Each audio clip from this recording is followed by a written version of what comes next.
Zipper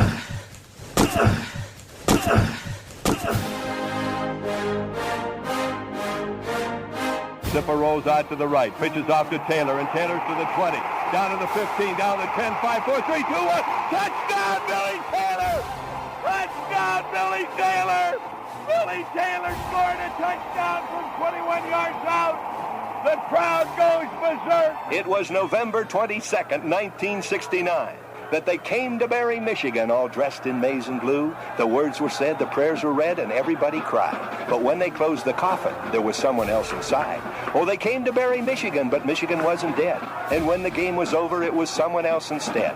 11 Michigan Wolverines put on the gloves of gray, and as the organ played the victors, they laid Woody Hayes away. Under center is Wangler at the 45. He goes back. He's looking for a receiver. He throws downfield to Carter.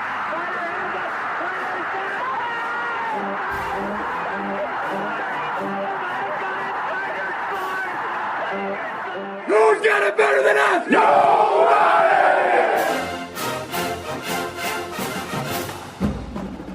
Welcome to the Michigan Man Podcast on Wolverine Sports Radio, a member of the V-Sporto Network, and in partnership with SB Nation's Maize and Brew, for Wolverine fans from coast to coast. Go Blue, and welcome to the Visitors Edition of the show. I'm your host, Mike Fitzpatrick.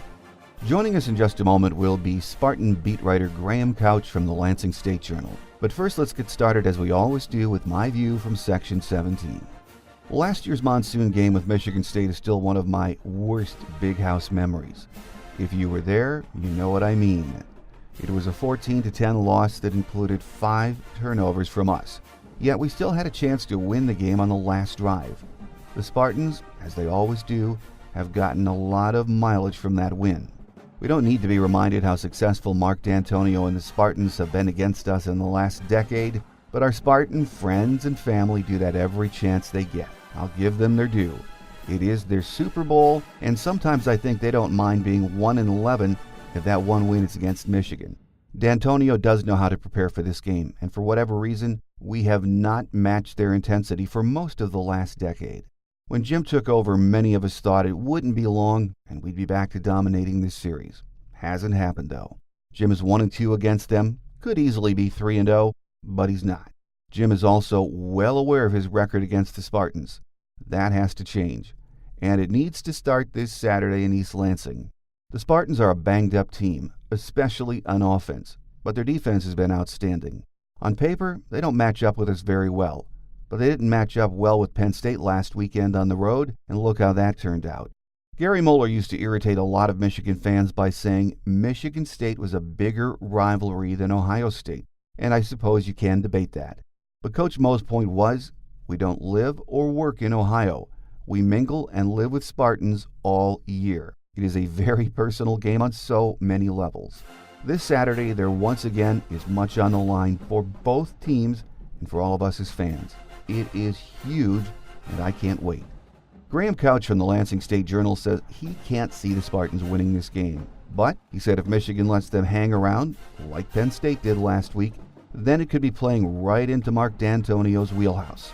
He joins us next here on the Michigan Man on Wolverine Sports Radio, a member of the V-Sporto Network, and in partnership with SB Nation's Maize and Brew.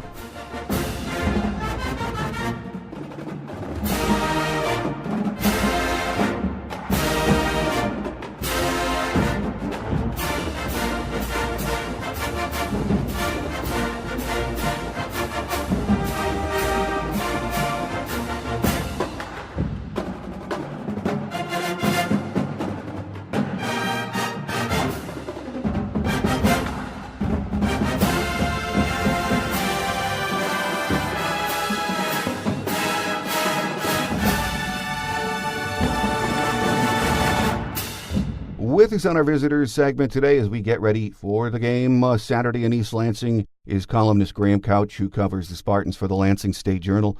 Graham, it's been a few years since we've had you on, but welcome back. Oh, thanks for having me. I appreciate it. Well, after that Northwestern loss, the fan base, Graham, was a bit uneasy. All the Spartan fans I know, my buddies, were starting to really get worried. And then you go into Happy Valley, you're 2-touchdown underdogs, and kaboom, we've seen it happen before in the D'Antonio era. What a win. Yeah, no, it was really stunning. I've joked this year that there were two things I was certain of this football season. One that was that the Minnesota Vikings would beat the Buffalo Bills, and the other thing was that the Penn State would beat Michigan State, and neither happened. So it shows what I know. But in hindsight, it was a few things happened. One, it's naturally the underdog grit mentality that Antonio has done before, the ability to win in the improbable situation that we saw at Ohio State in 2015, and situations like that before. But there were also a lot of changes made by Michigan State in terms of giving this team a chance, and then there were a lot of mistakes, I think, made by Penn State that it took for this to happen, because I think Penn State should have put this team away if they had been smart. And James Franklin kind of said it, you let a proud program hang around, and that's what MSU did really well for the first 2.5 quarters. They just kind of hung around, and then they found some swagger and confidence, and it worked out. Well, as you said, Coach D'Antonio put his team in a position late in the game to win, and he likes his bag of tricks. We've seen that so many times through the years. He pulled out all the stops against Saturday, didn't he? He did. They were playing to win that game, and it was not, let's hold on to anything for Michigan. Let's, try and salvage the season then. They were playing to, stay in the Big Ten hunt and to win that game and have it be a program game. And yeah, when you get a fake punt and a halfback pass on the same possession, and later pull out a fake field goal that's thrown to a defensive tackle, you're not holding things back. Well, on Sunday morning I was reading a lot of the recaps, especially some of the national writers, and they were saying the win at Penn State saved the season. Others I read said it just re-energized it. But say what you want, it put the Spartans right back in the mix in the Big Ten East, didn't it? It did. It's strangely, because if you look at where they were, not just record-wise, but what they were in that loss to Northwestern offensively and even defensively, frankly, that there was just no way. It wasn't just that mathematically they were in trouble. They just weren't a team that was capable of competing. And now, they're a win over Michigan away from having a legitimate shot to host Ohio State with the Big Ten East championship on the line. They're going to have to beat Purdue, which I don't think is a given for this team. I don't think this team is that much better than anybody. And then they're going to have to win at Maryland, which I think is a good matchup because Maryland can only run the ball. But, of course, first of all, they got to beat Michigan, which I don't think is going to happen either. But it's still the fact that they're playing for more in this game than just to beat their rival and salvage some of their season in that sense is pretty remarkable considering where they were a week and a half ago. Well, let's talk about this Spartan team and some of the key players we're going to see on Saturday. Let's start with Brian Lewerke. How would you describe his play so far this season? It's been, I would say, both gutsy and erratic. He has had to deal with, it's been a weird year. They've had a lot of injuries. He has had very, not the protection even he had last year. They haven't been able to give him a running game. He had a game where, they go to Arizona State, which is his, where he's from. And, he's got all his, hundreds of family and friends, which is a weird experience, I think. But he's also missed on some throws. He hasn't been, I don't think he's been the quarterback, and I think he would admit this, that he had hoped this year would be in terms of just consistency and accuracy at times. And that said, you'll think that about him, and you'll think, boy, he really missed on that throw, or that was a bad interception, or he was lucky not to be picked off, and then he'll turn around and make a pass that you go, well, that's the guy who's an NFL prospect. So it's been a kind of a mixed bag. When you looked at the game on Saturday, what you can say about him, he threw it over, I think it was 52 times against Penn State, and he didn't look real good all the time, but he's one of those kids that just keeps coming at you, isn't he? Yeah, he doesn't get rattled that easily. I did think in the first half that he was beginning to lose a little confidence, and when you're down 3 of your top 4 receivers and you're starting running back and 2 offensive guards, that sort of thing can happen to a quarterback. And there's a danger in that, because I've seen it happen to a guy like Andrew Maxwell, for example. And Maxwell wasn't the quarterback that Lewerke is, but he was on a different trajectory, and then all of a sudden a lot of receiver drops and bad offensive line play, and he just kind of lost confidence. And he never got it back, and then he lost his opportunity because he lost the job to Connor Cook. So there's always a danger for a young quarterback that you just never get it back. But in the second half, there was that kind of bounce to him again, And, he threw some really critical passes and kind of kept him in the game. And he and Felton Davis started playing catch, and all of a sudden they had a chance. Well, L.J. Scott has been out for weeks now. Is there any chance we're going to see him on Saturday? I don't know. Less so, I think, than I thought a week ago. The fact that he didn't travel to Penn State was telling, because he had been testing it week after week. It sort of leads me to believe that it's a little worse than they had hoped. That said, if there's ever a week to come back, this is probably it. The thing about LJ, though, is they need him at 100% or kind of not at all, because it's not like, 100%, he's their best running back. There's no question. And he can do things that they really, really need. If you're not 100%, are you better than Ladarius Jefferson and Connor Hayward? I don't, probably not. And so it doesn't make sense. So I don't know. It's a really good question. And it's tough to get a good answer out of what exactly is going on with people around the program. Well, injuries have impacted the entire offense this year. And, of course, we just mentioned L.J. Scott, but the receiving corps has been decimated, haven't they? Yeah, no, that was really what if you read some of the garbage that I wrote about this offense having a chance to be prolific before the season, a lot of it was predicated on that receiving corps. And Cody White, Darrell Stewart, and Felton Davis. And to me, you had three guys, all of which who were really good, proven, capable, 40, 50 catch guys at the college level. And I didn't know if anybody had a huge NFL upside. I knew, I think Felton Davis will play in the NFL for a while, and I think, Cody White eventually will too. And Darrell, all three of them may play in the league. But there wasn't a Plaxico Burress or Charles Rogers among them type. But I thought, boy, you put all three of those guys as weapons on the field at the same time, where you just cannot double cover guys. You really can't afford to have a weakness at corner, and they're going to exploit you. And they got an opportunity to do it a little bit. I think they were surprised by how bad the running game was early, and they were surprised by how bad the protection was early.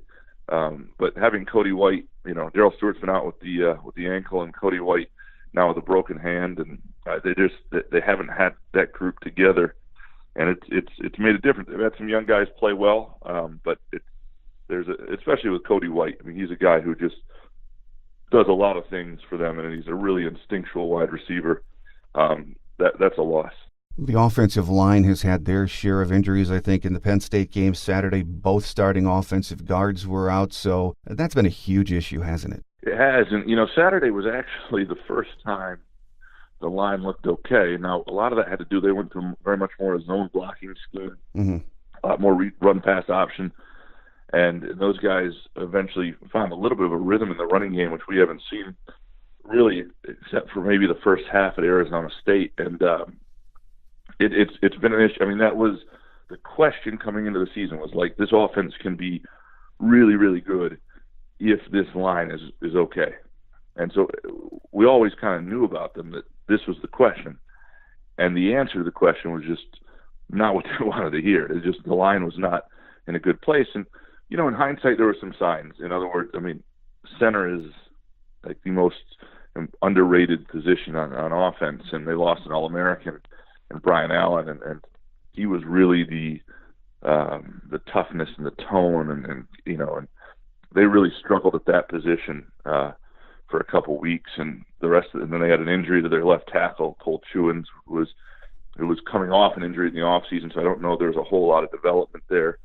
So there are a number of reasons that it happened, but it was surprising to see. I thought they would at least be similar to what they were last year, which was against good teams they could not really run the football effectively, but they protected pretty well most of the time, and that was not the case right out of the chute. You talked about Brian Lewerke's confidence maybe wavering at times, but when you watch him play this year, and then Saturday, threw 52 times, he ran 12 times, he is, because of the injuries, I'm sure, being asked to do an awful lot, isn't he? Well, he is. Some people should argue that he should be asked to do more, and they should wing it around even more. Although before that was sort of before the receiver deal, because there was a point in the season where they weren't running the ball at all. L.J. Scott gets banged up. It's like, you've got these wideouts, but now you really do have to be creative, because and they have not run him quite as much as they did last year, and some of that has to do with last year was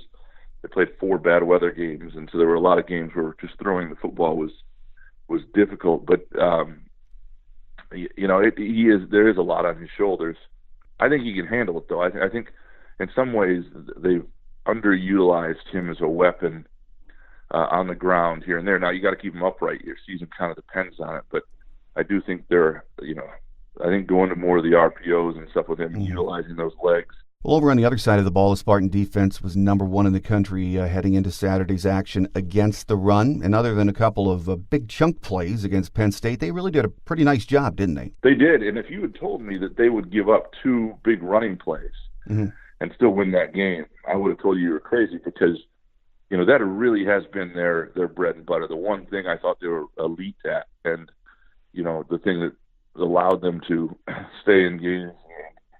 The fact that they were giving up about 30 yards a game on the ground, just a little over a yard a carry, and I thought if that broke down, they'd be in real trouble. And there were a couple big runs, but they were better against the pass than they did, and they were really good at collapsing the pocket around Trace McSorley, and not necessarily always sacking him, but making him move and be uncomfortable, and making that kind of a nightmare for him. And the fact that a team that is scoring 49 points a game scored 17, it's a pretty good day. That's what it is.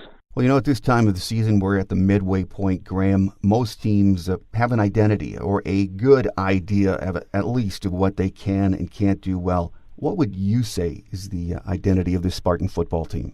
That's a good question. I think it's because, I think some of that's been robbed of them a little bit by the injuries, especially at receiver. And I think it's a team that will compete with you up front defensively. Like they will. I think that the identity for them is on that defensive front and linebacker, and that is sort of that they will hang around with you because they can make life miserable there. And because I think the offensive identity has been stolen a little bit, and it's hard to be formed given what they are right now. And so I think the identity might be simply what it was at Penn State, that they will hang around with you. And if you give them an opening, you might get burned by it. But on the flip side of that is they're just not that much more talented than other people. And in the right matchup, I think Purdue could be a serious problem for them. If you rely on running the football like a Maryland or Nebraska, I think that's tough sledding against this team. But if you can throw it around a little bit, I don't think their talent is that much better than Purdue's. I think that could be a real dangerous game after the Michigan game. And the flip side of that is Michigan doesn't put them away, and this game gets close, they know how to finish. Big games always have big matchups. Michigan's offensive line and the running game against the Spartans front is, I think, what we should be watching this week, because I think that's where the game's going to turn. How about you? Yeah, I kind of tend to agree. To me, it's Ken. Well, I think there are two. I agree on that because Michigan's offensive line has looked a lot better lately, and so can they continue to progress? Can they run the football a little bit? Can they protect Shea Patterson? And Michigan's done a lot more of spreading teams out and using RPOs and just being smart with what they have. The other side of that is this Michigan defense, I believe, is starting to get to the point where when they smell blood, they come after you, and it's trouble. And that was the thing I thought before the year that Michigan might make Michigan great, is I thought they might have a defense that was special that could overwhelm you. And early on, they didn't. They had a fast defense. They had a good defense. But it wasn't a defense where you went, boy, that's historically really good. And now you're starting to see, even with some of the injuries, that you're starting to see that. And so the question for me is, I don't think Michigan State has faced a defense like this. And you're still beat up. And you've got a Michigan team that I think is as motivated as ever to beat you. And I think that's a dangerous, dangerous recipe. So when you talk about hanging in there, can Michigan State again hang in there? And I don't know. I think that's these games are usually close. They're closer in the spread, all that stuff historically. But I think there's a real danger for Michigan State, and they've got to be very careful that they don't let Michigan smell blood in the water. Well, final question for you, Graham. As we saw last week when the Spartans visited Happy Valley, point spreads don't mean much. But for those who do put stock in them, Michigan is on average, depends where you look, about a 7-point favorite right now. But those of us who live here and have experienced this rivalry all of our lives know this is going to be a battle.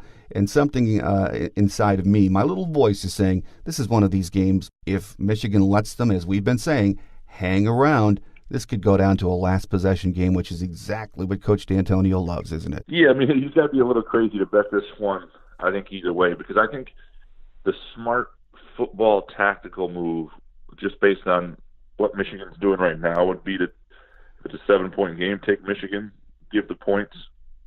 And if you look at the history of this, so Michigan State's like 11-0 against the spread under Mark D'Antonio. So that's kind of insane to do. I think there's a real chance. I think if you told me on Monday or Sunday that this went either way, that Michigan won by 17 points and was clearly the better team throughout, I wouldn't be surprised at all.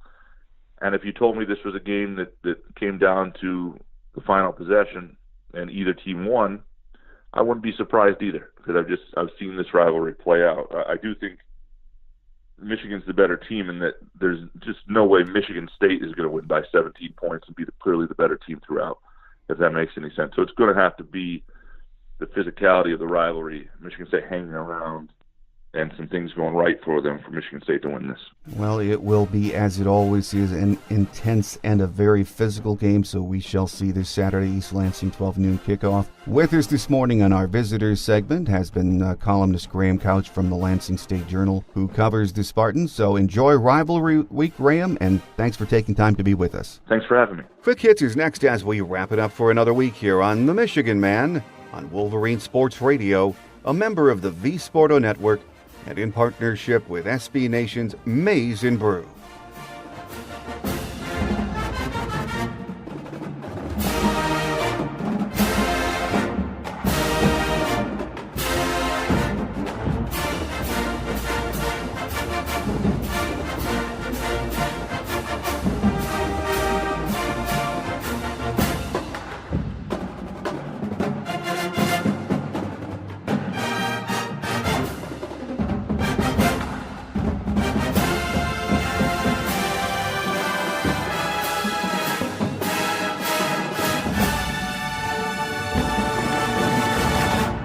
On Quick Hits today, we've been hearing that Tariq Black might be ready for game action.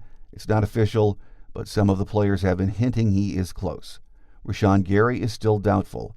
We have plenty of guys bunged up, but overall, we are in good shape for Week 8 of the season. Here are some game day facts. Michigan leads the series with 69 wins against 36 losses, and there have been 5 ties. We won the first game played in the series 39-0 on October 12, 1898 in Ann Arbor. Last year, well, you remember last year's game, so we're just going to skip right over that.